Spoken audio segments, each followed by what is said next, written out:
Hi hello നമസ്കാരം. ഇന്നത്തെ video എന്താണെന്നല്ലേ പറയാമെന്നേ.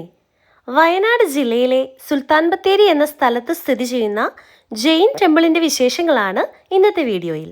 സുൽത്താൻ ബത്തേരി ബസ് സ്റ്റോപ്പിൽ നിന്ന് ഏകദേശം 1 കിലോമീറ്റർ ദൂരം മാത്രമേ ഈ ജൈന ക്ഷേത്രത്തിലേക്കുള്ളൂ. വളരെ മനോഹരമായി സംരക്ഷിച്ചിരിക്കുന്ന ഈ ജൈന ക്ഷേത്രം ഇപ്പോൾ കേന്ദ്ര പുരാവസ്തു വകുപ്പിൻ്റെ സംരക്ഷണയിലാണ്.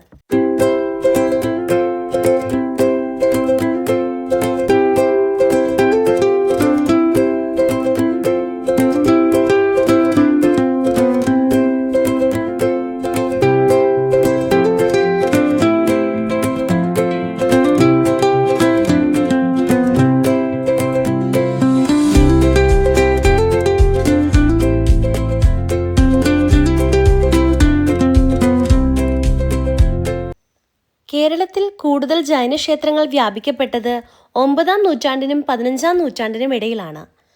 ഒരുപാട് ജൈന ക്ഷേത്രങ്ങൾ കേരളത്തിൻ്റെ പല ഭാഗത്തും കാണാമെങ്കിലും വയനാട് ജില്ലയിൽ സ്ഥിതി ചെയ്യുന്ന സുൽത്താൻ ബത്തേരിയിലുള്ള ഈ ജൈന ക്ഷേത്രം നിർമ്മിക്കപ്പെട്ടത് AD 14-ാം നൂറ്റാണ്ടിലാണ്. പൂർണ്ണമായും കല്ലിൽ പണിത ഒരു ക്ഷേത്രമാണിത്. മാത്രമല്ല, മതിൽ കെട്ടിയ ഒരു ക്ഷേത്രത്തിൻ്റെ നല്ല മാതൃകയാണിത്. അന്തരാളം അടച്ചുകെട്ടിയ മഹാമണ്ഡപവും മുഖമണ്ഡപവും കേരള ശൈലിയിലുള്ള നമസ്കാര മണ്ഡപവും ഈ ജൈന ക്ഷേത്രത്തിൻ്റെ പ്രത്യേകതകളാണ്.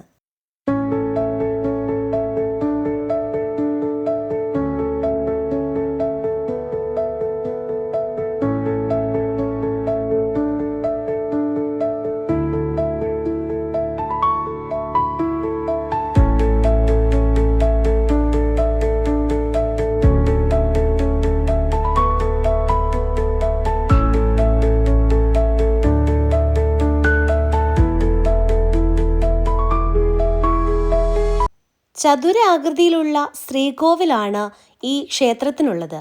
എങ്കിലും അതിൻ്റെ ഉള്ളിൽ വിഗ്രഹം കാണപ്പെടുന്നില്ല. എന്നാലും പവിത്രമായ ജൈന രൂപങ്ങൾ കൊത്തിവെച്ചിട്ടുണ്ട്.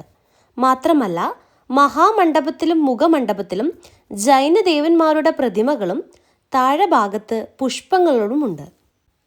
എല്ലാ വാതിൽപ്പാളികളിലും തൂണുകളിലും വളരെ വ്യത്യസ്തമായ ചിത്രങ്ങൾ നമുക്ക് കാണാൻ സാധിക്കും. കല്ലുകൊണ്ട് തന്നെ കൊത്തിയെടുത്ത മിനുക്കുപണികളാണവ. പുഷ്പങ്ങളുടെ ചിത്രങ്ങളുമുണ്ട്. ഈ ജൈനക്ഷേത്രത്തിന് മറ്റൊരു കെട്ടുകഥ കൂടിയുണ്ട്. ഒരു കാലത്ത് ജൈനക്ഷേത്രമായിരുന്നു എങ്കിലും ടിപ്പു സുൽത്താൻ്റെ കാലത്ത് ഈ ജൈനക്ഷേത്രം പിടിച്ചെടുക്കുകയും ടിപ്പു സുൽത്താൻ്റെ എല്ലാ ആയുധങ്ങളും സൂക്ഷിച്ചിരുന്ന ഒരു സ്ഥലമായി മാറുകയും ചെയ്തു. ഗണപതി വട്ടം എന്നാണ് ഈ സ്ഥലം മുമ്പ് അറിയപ്പെട്ടിരുന്നത്. വളരെ ജനസാന്ദ്രതയുള്ള വാണിജ്യ കേന്ദ്രമാണ് സുൽത്താൻ ബത്തേരി. മാത്രമല്ല, തമിഴ്നാടിൻ്റെയും കർണാടകയുടെയും അതിർത്തിയിൽ നിന്ന് വളരെ കുറച്ചു ദൂരം മാത്രമേ ഈ പട്ടണത്തിലേക്കുള്ളൂ. അതുകൊണ്ട് തന്നെ ടിപ്പു സുൽത്താൻ്റെ സൈനികരുടെ വെടിമരുന്നുകൾ സൂക്ഷിക്കുന്ന സ്ഥലം സുൽത്താൻസ് ബാറ്ററി, അങ്ങനെ സുൽത്താൻ ബത്തേരിയായി അറിയപ്പെട്ടു. മാത്രമല്ല, ഇവിടെ ഒരു തുരങ്കപാത ഇപ്പോഴുമുണ്ട് എന്ന് എല്ലാവരും വിശ്വസിക്കപ്പെടുന്നു. എന്തായാലും 1921 കേന്ദ്ര സർക്കാർ ദേശീയ പ്രാധാന്യമുള്ള സ്മാരകമായി ഈ ജൈനക്ഷേത്രത്തെ പ്രഖ്യാപിച്ചു. ജൈനക്ഷേത്ര നിർമ്മിതികൾ കാണാത്തവർ ഒരിക്കലെങ്കിലും വന്ന് സന്ദർശിക്കേണ്ട ഒരിടം. പ്രത്യേകമായ എൻട്രി ഫീസുകൾ ഒന്നും തന്നെയില്ല. അടുത്ത വീഡിയോയുമായി വരാമേ. ബായ്.